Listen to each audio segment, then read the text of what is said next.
कल तुम लोग हम बताए थे ना कि उत्सर्जन किसे कहते हैं? क्या बताए थे? इस सजीव की कोशिकाओं में जो अपशिष्ट पदार्थ बनता है उसे अपशिष्ट पदार्थ को बाहर निकालने की प्रक्रिया को क्या बोलते हैं? उत्सर्जन बोलते हैं। ठीक, तो हम लोग फिर और क्या बताए थे कि उत्सर्जन में जो भी अंग भाग लेते हैं, ठीक है, उसे हम लोग क्या बोलते हैं? उत्सर्जन तंत्र बोलते हैं। हम वही आज उत्सर्जन तंत्र के बारे में बता रहे हैं। ठीक है, अब देखना कि हम लोग का उत्सर्जन तंत्र में कौन कौन सा अंग भाग लेता है। ठीक, देखो हम लोग कौन कौन सा भाग लेता है? तो किडनी लेता है। ठीक, और किडनी से हमारा जुड़ा हुआ था मूत्रवाहिनी, और मूत्रवाहिनी से हम लोग जुड़ा हुआ क्या रहता है? वो मूत्राशय। ठीक है, और उससे हमारा जुड़ा हुआ रहता है मूत्रमार्ग, और जिससे हम लोग जो यूरिन जो बाहर निकालते हैं उसी को हम लोग बोलते हैं मूत्र रंध्र। ठीक है, पूरा को हम लोग समझेंगे। ठीक है, कि हम लोग के कैसे मतलब कि मूत्र रंध्र बाहर, मतलब कि मूत्र रंध्र द्वारा हम लोग का यूरिन बाहर कैसे निकलता है। देखना सबसे पहले कि हम लोग का अपशिष्ट पदार्थ मतलब क्या होता है। ठीक, तो हम लोग का अपशिष्ट पदार्थ क्या होगा बताओ? जो हम लोग खाना खाते हैं, ठीक है, खाना में कुछ भी खाते हैं हम लोग, ठीक, जैसे कि क्या खाते हैं? कार्बोहाइड्रेट लेते हैं, प्रोटीन लेते हैं, ठीक है, वसा लेते हैं, और क्या लेते हैं उसमें? विटामिन लेते हैं, यही सब लेते हैं ना खाना में, जैसे कि रोटी दाल चावल मछली मुर्गा चोटियों का देश है, यही सब ले खाते हैं कि घास भूसा भी खाते हैं? चोटियों का देश है। नहीं, ठीक, जो घास भूसा कौन खाता है? जानवर लोग। तो जानवर में यही प्रक्रिया होता होगा। ठीक, जो हम लोग का जैसे गाय भैंस कुत्ता बकरी, ठीक है, और इसके अलावा घास खाता है जी, और इसके जलवायु पर, ठीक है, जो भी घास वगैरह खाता होगा, ठीक, उसमें भी मतलब कि अपशिष्ट पदार्थ को निकालने के लिए सेम प्रक्रिया उसमें भी होगा। ठीक है, तो देखना कि अपशिष्ट पदार्थ हमारा होता है क्या? जलवायु पर। जैसे देखो हम लोग कुछ भी खाना खाएं, ठीक, उसको खाना क्या होता है? हम लोग का अमाशय में जाता है। किसके माध्यम से जाता है वो? तो ग्रास नली के माध्यम से हम लोग कहाँ जाते हैं? अमाशय में जाता है। अमाशय में वहाँ पे कुछ खाना क्या होता है? थोड़ा बहुत वहाँ पे पाचन होता है। और हम लोग का पूर्ण पाचन कहाँ होता है? छोटी आंत में। अमाशय में पाचन होने के बाद जो भी बचा हुआ रहता है, ठीक है, उसके बाद वो कहाँ पहुँच जाता है? वो छोटी आंत में हमारी चल जाती है। कहाँ जाती है? छोटी आंत में। अब छोटी आंत में जाने के बाद फिर क्या होता है? वहाँ पे हम लोग का जो खाना खाए हैं, ठीक है, तो भोजन क्या होता है? पूर्ण पाचन हो जाती है वहाँ पे। ठीक है, कहाँ पे? छोटी आंत में। उसके बाद फिर छोटी आंत से हम लोग कहाँ जाते हैं? वो भोजन बड़ी आंत। अब बताना कि हम लोग जिस टाइम जो भोजन खाए थे, भोजन खाने के टाइम हम लोग क्या पानी भी थोड़ा बहुत पीते हैं, ठीक, और या तो फिर भोजन खाने के आधा घंटा बाद जाकर फिर पानी पीते हैं। ठीक है, मतलब कि जो हम लोग भोजन खाए हैं उस भोजन क्या होगा? पानी मिलेगा तो अच्छा से पाचन हमारा होगा। ठीक है, अब देखना कि हम लोग बड़ी आंत में जाता है। ठीक है, बड़ी आंत में जाने के बाद क्या होता है? वहाँ पे हम लोग का अवशोषण का क्रिया होता है। ठीक है, अवशोषण की क्रिया करने मतलब जिसमें उसमें जो ढीलापन हम लोग का भोजन जो खाएगा वो एक तरल पदार्थ के रूप में वहाँ पे हम लोग को बन जाता है। ठीक, क्या होता है? एक तरल पदार्थ के रूप में बन जाता है। उसमें जो तरल पदार्थ मतलब जिसमें जो वाटर के जैसा जो रहता है, पानी के जैसा जो रहता है, वो क्या करता है? उसको अवशोषित कर लेता है। ठीक है, कौन? ठीक है, वो क्या करता है? हम लोग को अवशोषित करने का काम करता है। अब देखिए कि अवशोषित कर तो फिर क्या करेगा? वही जो अवशोषित किया वो क्या करता है? वो ब्लड में मिला देता है। क्या करता है? हम लोग को ब्लड में मिला देता है। और ब्लड में मिलने के बाद हम लोग का ब्लड क्या होता है? हम लोग का ब्लड बनता है कहाँ? किसको किसको पता है? ब्लड कहाँ पे बनता है? आप लोग कमेंट में भी बता सकते हैं। किसको किसको पता है? बताओ। नीचे रहता है ब्लड हम लोग का कहाँ बनता है? हृदय में नहीं बनता, अस्थि मज्जा में बनता है। ठीक है, ब्लड हम लोग कहाँ बनता है? अस्थि मज्जा में बनता है।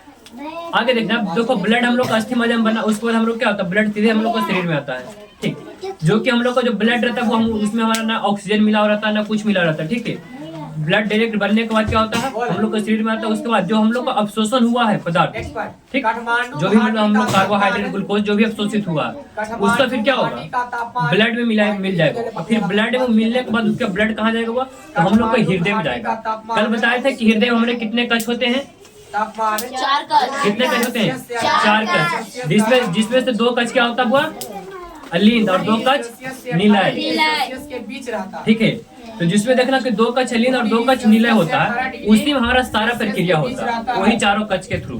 ठीक, जिसमें से 2 कश होता है जो कि हमारा उसमें ब्लड जाता है क्या? बिना ऑक्सीजन रहित ब्लड जाता है। ठीक, जिसमें सिर्फ क्या रहता है? वो कार्बन डाइऑक्साइड रहता है। ठीक, और एक जो हम लोग का ब्लड जाता है, एक में क्या है? ऑक्सीजन रहित ब्लड, मतलब कि ऑक्सीजन सहित, एक जिसमें हम लोग को ऑक्सीजन मिला हुआ ब्लड रहता है। ठीक, अब देखना कि हम लोग को उसमें फिर किस तरह से प्रक्रिया होगा। तो क्या होगा, ब्लड हम लोग का ब्लड में मिल गया, क्या जो हम लोग का खाना खाए थे वो पहचान होकर के जो अवशोषित हुआ उसको कहाँ ब्लड में मिला दिया। अब ब्लड में मिलने के बाद हम लोग कहाँ जाएगा, हृदय में जाएगा। अब हृदय में जाने के बाद ठीक फिर कहाँ पे आएगा हम लोग का, शुद्ध होने के लिए, मतलब कि उसमें जो अवशिष्ट पदार्थ मिला है ब्लड में हमारा, तो ब्लड को क्या करेगा, शुद्ध करेगा, मतलब उसको छानेगा पहले। ठीक, तो छानने के लिए हम लोग को सबसे पहले कहाँ पे आता हुआ, तो किडनी में आता है। कहाँ पे आता है, किडनी में, जिसको हम लोग हिंदी में बोलते हैं ब्रीक। क्या बोलते हैं, ब्रीक। और एक नाम इसका और क्या हुआ, गुर्दा। गुर्दा के नाम से इसको हम जानते हैं। ठीक, तो इसी में आता है क्या होने के मतलब ब्लड छनाने के लिए हम लोग को इसमें ब्लड आता है। अब उसके बाद देखना है इसमें ब्लड क्या होगा, छनाएगा। जुलाई में छना करके इसमें क्या होता है, जो मतलब कि काम का मतलब जो हम हमारे शरीर के काम योग जो भी पदार्थ होते हैं, ठीक है, उसको क्या करता है, ब्लड के साथ में मिला देता है। और जो हम लोग का अपशिष्ट होता है, ठीक है, जो कि हमारे शरीर का काम उपयोग के लिए नहीं है, उसको क्या करता है, उसको मूत्राशय की मूत्रवाहिनी द्वारा क्या करता हुआ, मूत्रवाहिनी द्वारा, ठीक है, उसको मूत्राशय में स्टोर करता है। क्या करता हुआ, उसको मूत्रवाहिनी द्वारा मूत्राशय में स्टोर कर देता है, जिसको हम लोग क्या बोलते हैं, यूरिन बोलते हैं या तो मूत्र भी बोलते हैं। ठीक है, क्या बोलेगा उसको, यूरिन या तो मूत्र, इसको यहाँ पे क्या स्टोर करता है, परिवर्तित होता है, परिवर्तित होता है मूत्र। ठीक है, क्या स्टोर करता है इसमें, यूरिन या तो मूत्र। अब देखना कि कल हम बताए थे तुम लोग को कि ब्लड में हमारा क्या मिला गया हुआ, जो हम लोग का हमारे शरीर का जो उपयोग करने के लिए क्या था, जो भी पदार्थ था, ठीक, कार्बोहाइड्रेट, ग्लूकोज वगैरह जो भी, वो फिर अब कहाँ पे जाएगा ब्लड, वो हम लोग का जाएगा ब्लड वो हृदय में। ठीक, दोबारा से कहाँ जाएगा, हृदय में जाएगा ब्लड। अब उसमें हमारा क्या है, हृदय में जाने के बाद फिर से ब्लड हमारा कहाँ जाएगा, शुद्ध होने के लिए, जिसमें कि ऑक्सीजन मिलेगा। ठीक, तो ऑक्सीजन मिलने के लिए ब्लड कहाँ पे हम लोग जाएगा, हम लोग श्वसन की क्रिया करते हैं तो हम लोग का ऑक्सीजन का स्टोर कहाँ होता है, फेफड़ा में है। तो हम लोग का ब्लड शुद्ध होने के लिए कहाँ पे जाएगा, फेफड़ा में जाएगा। अब बताना, अब फेफड़ा हम लोग का ब्लड जाएगा तो उसमें हमारा ऑक्सीजन भी रहेगा। हम लोग श्वसन के टाइम में क्या क्या चीज लेते हैं, वो गैस, कौन कौन से गैस लेते हैं, ऑक्सीजन लेते हैं, सबसे अधिक मात्रा में क्या लेते हैं, ऑक्सीजन। क्या लेते हैं, ऑक्सीजन लेते हैं। ठीक, उसमें से कुछ हम लोग का नाइट्रोजन भी रहता है, ठीक, 1-2% नाइट्रोजन भी रहता है, और कुछ हमारा क्या रहता है, वो कार्बन डाइऑक्साइड भी रहता है उसमें। ठीक है, अब देखना कि उसमें से हम लोग को सिर्फ जरूरत किसका है, ब्लड को शुद्ध करने के लिए ऑक्सीजन की जरूरत पड़ती है। ठीक, अब ऑक्सीजन की जरूरत पड़ती है तो उसमें हम लोग का ब्लड में ऑक्सीजन मिलेगा कैसे, तो देखना कि हम लोग का ब्लड में एक रंजक पाया जाता है। ठीक है, कौन सा रंजक पाया जाता है, तो हीमोग्लोबिन रंजक पाई जाती है। ठीक है, जो कि क्या करता है, वो ब्लड को,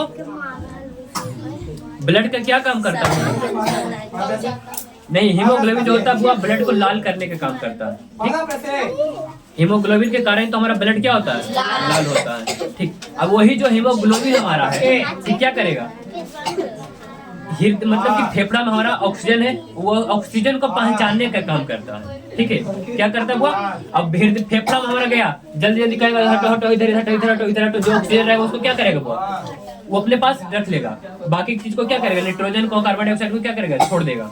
ठीक, अब देखना कि ऑक्सीजन को जैसे ही क्या करेगा, ब्लड में मिलाएगा तो हमारा ब्लड क्या होगा, हमारा जो ब्लड रहेगा वो शुद्ध हो जाएगा। ठीक, उसमें हमारा क्या हो जाएगा, वो ऑक्सीशोषण हो जाएगा। ठीक, यानी कि हमारा ब्लड क्या होगा, शुद्ध हो जाएगा। अब देखना कि हम लोग को ऑक्सीशोषण हुआ। ठीक है, हम लोग का ब्लड में क्या पहले से ग्लूकोज है, अब ग्लूकोज में हम लोग को जब ऑक्सीशोषण करवाते हैं, ग्लूकोज का सूत्र क्या होता हुआ, तो ग्लूकोज का सूत्र होता है C6H12O6 प्लस क्या मिल गया हम लोग का, ऑक्सीजन। क्या मिला, ऑक्सीजन। अभी दोनों मिलकर भी क्रिया करेगा तो हम लोग क्या बनता है, तो कार्बन डाइऑक्साइड CO2 प्लस क्या बनता है, जल H2O प्लस क्या बनता है, ऊर्जा। ठीक है, क्या बनता है, CO2 प्लस जल प्लस ऊर्जा। अब देखना, सुनो इधर, अब इसमें जो हम लोग का CO2 जो बना है, ये वाला CO2, ठीक, इस CO2 का क्या हमारे शरीर का उपयोग है, हमारा शरीर इसका उपयोग करता है नहीं, तो इसको क्या करते हैं हम लोग, फेफड़ा के माध्यम से क्या करते हैं, श्वसन नली के माध्यम से इसको हम बाहर छोड़ देते हैं। ठीक, क्या करते हैं, इसको श्वसन नली के माध्यम से इसको बाहर छोड़ देते हैं। अब देखना, अगर इसको बोलेगा कि संतुलित करो तो संतुलित कैसे किया जाएगा, नेपाल की अगर पूछ देगा कि बताओ इसमें जो हम लोग का कार्बन डाइऑक्साइड है सगरों हम लोग को क्या करना है, बराबर करना है। अब बताओ इसको संतुलित कौन कर सकता है? नेपाल की नदियाँ। बताओ इधर हमारा कार्बन कितना है? 6 कार्बन इधर, हमारा इधर कार्बन कितना हुआ? 1 ही कार्बन इधर हमारा है, ठीक है। अब इसको हम संतुलित करना है, तो बताओ इधर 6 इधर 1 ही, तो इसके आगे हम 6 लगा दें, क्या हमारे बराबर हो जाएगा कार्बन? बताओ इसके आगे हम 6 लगा दिए तो क्या हमारा 6 कार्बन इधर भी 6 कार्बन इधर भी हो गया। अब बताना ऑक्सीजन हमारा 6 गुने 2 करेंगे तो कितना होगा? 6 गुने 2 करेंगे तो 12 ऑक्सीजन, 1 ऑक्सीजन इधर है तो कितना हो गया? 13। अब इधर देखो कितना ऑक्सीजन हुआ? 6 है और इधर कितना है? 2 है। अगर ठीक है इसके आगे हम 6 लगा देते हैं तो अब देखना 6 दूनी 12 6 18 ऑक्सीजन हमारा हो गया। यहाँ पे कितना हो गया? 18 हो गया। अब बताओ यहाँ पे हम लोग का हाइड्रोजन कितना है? 12 है। अब इसलिए हम यहाँ पे क्या पे लगाएं कि हम लोग का हाइड्रोजन 12 हो जाए, ऑक्सीजन 18 हो जाए। तो हम लोग एच के आगे क्या करेंगे? एच के आगे 6 लगाएंगे तो 6 दूनी 12। अब फिर ऑक्सीजन हमारा कितना हो गया? 1 गुने 6 करेंगे कितना? 6 और 6 दूनी 12 12 6 18 हो गया इधर ऑक्सीजन। इधर भी देखो कार्बन 6 हुआ, 12 हाइड्रोजन हो गया, ऑक्सीजन हमारा 6 इधर है, 6 दूनी 12 इधर 18 हो गया। मतलब कि इधर हम इसको लिख सकते हैं 6 कार्बन H12 और ऑक्सीजन हमारा 18। अगर इधर हमारा बोले तो कितना? 6 कार्बन हमारा हो गया, ठीक है। अगर इधर हम अलग अलग करके लिखे तो 6 क्या हो गया? कार्बन हो गया और हम लोग का ऑक्सीजन देखो 6 दूनी 12 और 6 कितना हो गया? हम लोग का ऑक्सीजन 18 हो गया और इधर हम लोग क्या हाइड्रोजन 6 दूनी 12, हाइड्रोजन कितना हो गया? 12 हो गया। देखो इधर भी बराबर इधर भी बराबर है, इधर बराबर इधर बराबर है जी, संतुलित हो गया ना हमारा। ठीक, इस तरह से हम लोग समीकरण को संतुलित कर सकते हैं, ठीक। लेकिन इसको हम लोग अब आगे देखते हैं, ठीक। अब अभी हम कहाँ पे थे कि हम लोग को जब क्या CO2 का काम हम लोग का शरीर का नहीं है, तो इसको क्या करते हैं हम श्वसन नली के द्वारा बाहर निकालते हैं। ठीक, आया समझ में? आए कि हम लोग का अपशिष्ट पदार्थ क्या निकल रहा है? बाहर निकल गया। अब देखते हैं ये जो हम लोग का ऑक्सीजन भी क्या हुआ, सॉरी ऑक्सीजन कार्बन डाइऑक्साइड जो गैस हम लोग का शरीर में क्या हमारे लिए अपशिष्ट पदार्थ हो जाता है। इसको भी क्या करते हैं हम लोग बाहर निकाल देते हैं, ठीक। और अपशिष्ट पदार्थ हम लोग क्या होता हुआ मल हो जाता है और यूरिन हो जाता है, जिसको मूत्र बोलते हैं, ठीक। मल मूत्र और कार्बन डाइऑक्साइड सब क्या हमारे लिए अपशिष्ट पदार्थ है, ठीक है। तब बताना हम ऑक्सीजन को कार्बन डाइऑक्साइड को कैसे निकालते हैं अपशिष्ट पदार्थ के रूप में? तो फेफड़ा के माध्यम से श्वसन नली के थ्रू, ठीक है। श्वसन नली के माध्यम से हम इसको कार्बन डाइऑक्साइड को बाहर निकाल देते हैं। और इसमें से हम लोग को जो मल और जो मूत्र होता है, ठीक है, मूत्र को मतलब बाहर निकालने के लिए हमारा इस तरह की प्रक्रिया होता है, ठीक। क्या होता है? किडनी होता है, किडनी हम लोग का क्या होता है ब्लड चलाता है, जो कि ब्लड का उपयोग के लिए जो भी मतलब कि हम लोग का पोषक तत्व होता है उसको क्या करता है ब्लड को दे देता है, बाकी क्या करता है वो इसमें स्टोर करता है। मतलब कि किडनी के माध्यम थ्रू मतलब हमारा मूत्र वाहिनी द्वारा क्या करता है मूत्राशय में लाके स्टोर करता है, ठीक है। जिसमें से हमारा क्या होता है मूत्र, इसको क्या बोलते हैं हम लोग मूत्राशय बोलते हैं। इसमें हमारा क्या होता है यूरिन स्टोर होता है, ठीक। उसके बाद देखना कि इसी के माध्यम से हम लोग क्या होता है एक मूत्र मार्ग खुलता है, ठीक। क्या खुलता हुआ मूत्र मार्ग खुलता है, जिसके माध्यम से हमारा यूरिन क्या होता है बाहर निकलने का काम करेगा। अब यहाँ पे एक हमारा छिद्र है, ठीक, उसको हम लोग क्या बोलते हैं मूत्र रंध्र बोलते हैं, जिसके माध्यम से क्या होता है हम लोग यूरिन को क्या करते हैं वो बाहर निकाल देते हैं। आया समझ में? अब देखना कि हम लोग को जो यूरिन होता है, ठीक है, मतलब कि जो हम लोग का यूरिन होता है मूत्र, ठीक है, इसमें जल कितना होता है? जल कितना प्रतिशत होता है? मूत्र में जल हमारा कितना प्रतिशत होता है? कितना होता है? 95%। गंडक नेपाल के बीच से अब बताना 95% क्या होता है हम लोग का? जल। अब इसका और बताना और क्या इसमें होता है?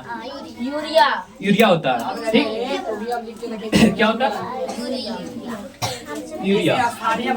बताना यूरिया कितना होता है? 2.5%। बता अन्य पदार्थ कितना होता है?